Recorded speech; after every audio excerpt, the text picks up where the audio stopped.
Olá, meu nome é Fabiano Timbó, bem-vindos ao canal Diário de Literatura. Hoje eu vou resenhar alguma coisa sobre essa obra maravilhosa.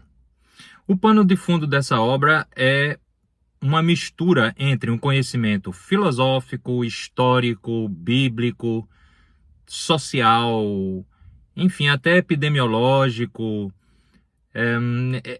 Houve da parte do autor uma preparação intensa em termos de demonstrar conhecimento em todos esses saberes. Então, como é que é a história? Dante, que é o próprio autor da obra, ele se afasta do reto caminho e aí ele acaba caindo numa floresta. E essa floresta vai acabar levando para um encontro de feras impensáveis, inigualáveis, e que certamente ele vai morrer e dali ele já vai para o inferno. Então, o que é que acontece? Um poeta chamado Virgílio, que é o poeta que ele admira e, portanto, que ele confia, acaba vindo em seu socorro porque três figuras importantes no paraíso resolveram interceder por ele. Um foi Nossa Senhora, que pediu a Santa Lúcia para se encarregar, e Santa Lúcia pede a Beatriz, só que Beatriz, que é a musa inspiradora do Dante, não pode ter acesso a todos os, digamos assim, andares teológicos, né? Então ela não pode ter acesso ao inferno, por exemplo. Então ela pede a alguém de lá, que é Virgílio, para ajudar o seu grande protegido, amado, o seu, enfim, para que conduza Dante por esse caminho sem que ele perca a sua vida. Virgílio, então, começa esse caminho com Dante e ele começa indo pelo inferno, que ele já estava às portas do inferno, depois ele vai para o purgatório e depois para o céu. O interessante é que o inferno, ele relata que é formado pela queda do anjo do céu, do Lúcifer. Cai e forma um buraco em forma de muito profundo, como se fossem circulares, como se fosse uma cobra. Imagina uma cobra circundada nela mesma, cuja a camada mais externa é o limbo, que é reservada para aquelas pessoas que não foram batizadas ou que nasceram antes de Cristo, e a camada mais interna, onde estão os piores pecadores, que são os traidores, que é onde está o Lúcifer. E Virgílio, então, vai conduzindo Dante, oportunizando a ele o contato com vários papas que estão no inferno, vários freis, amigos, conterrâneos, e que, devido a esse apego forte, a esse desvio de conduta, acabaram sendo conduzidos para aquela região. Ao final, Dante é conduzido por Virgílio para a cloaca do inferno, atrás do Lúcifer, né? Ele sai pela cloaca e acaba subindo uma montanha, que também foi formada pela queda de Lúcifer, e que essa montanha sobe e finaliza no purgatório. O purgatório, por sua vez, ele é composto de degraus. Então a pessoa vai, digamos assim, passando de degrau em degrau até chegar ao o penúltimo, em que tem uma simbologia muito forte, ou seja, tem uma cortina de fogo. E a pessoa só pode adentrar no paraíso se a pessoa passar pelo fogo e ali fizer a confissão dos seus pecados. Aquela confissão firme, forte. E após essa confissão, aí vem outro símbolo, que é ingerir a água de um rio, a água pura, que faz com que ele consiga enxergar melhor o caminho que ele está percorrendo. Então, é uma simbologia forte de pureza. E ele, ali, o último, do penúltimo para o último já é como se fosse um jardim, já é mais alegre, já é quase um paraíso.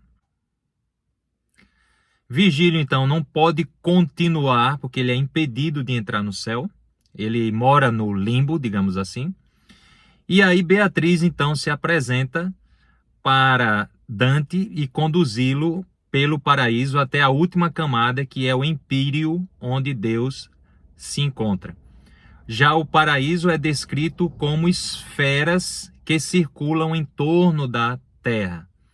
E o engraçado é que na quarta esfera, salvo engano, se encontra São Tomás de Aquino.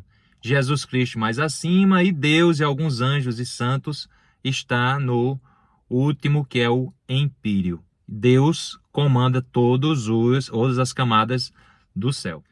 Fazer um comentário interessante sobre essa parte da filosofia é que no limbo, essa parte onde o Vigílio morava, ela também albergava todos os filósofos que nasceram antes de Cristo. Então, Sócrates, Platão, Aristóteles, né, Sêneca, todos estão nessa região aí. E o interessante é que na quarta camada do céu você tem São Tomás de Aquino. Então é como se fosse assim, é como se a filosofia empregada para a teologia fosse ocupasse um degrau de importância mais elevado. Enquanto que a filosofia para o conhecimento, né, o saber, ela teria um lugar mais baixo. Provavelmente essa deveria ser a visão da Idade Média. E São Tomás de Aquino, ele não fica lá fazendo filosofia para Dante, não, mas ele explica algumas coisas importantes a Dante e se comporta realmente como um filósofo, como um senhor do saber. Interessante também como Dante mistura figuras mitológicas como Cérbero, Caronte, enfim, com figuras como Papa, né? Papa, São Pedro, fica tudo junto e misturado. É como se tudo existisse, ou como se tudo tivesse valido a pena, digamos assim. Não só no imaginário humano, como se aquilo tudo tivesse um lugar, inclusive no céu, né? Um lugar no céu, um lugar. Então, por exemplo, Adão está no céu. Há uma discussão interessante da teologia atual que defende que Adão era como se fosse uma população e não um ser individual. Mas nessa obra, Adão é colocado como um ser que está lá, inclusive conversa, fala, explica, e é bastante interessante. O meu meia-culpa aqui nessa obra é que eu pulei algumas partes. A obra é muito intensa, eu digo até que em alguns momentos ela é muito chata, ela é muito teológica, ela traz pontos na Bíblia onde, se você não tiver acesso às escrituras, você não consegue entender. São referências fortes à promessa, a Jefté, ao pecado, ao cumprimento, e talvez seja uma obra que seja muito mais impactante para quem já domine esse conhecimento religioso e teológico. Então eu achei a obra um pouco chata, eu demorei para ler e em alguns momentos eu comecei a ler apenas o resumo dos capítulos porque eu já estava prestes a desistir. Mas para quem gosta desse tipo de literatura, recomendo, vale a pena, é uma obra que transcende qualquer tempo e que ajuda o humano a conhecer a sua natureza. É isso aí, espero que você tenha gostado, um abraço, até nosso próximo encontro.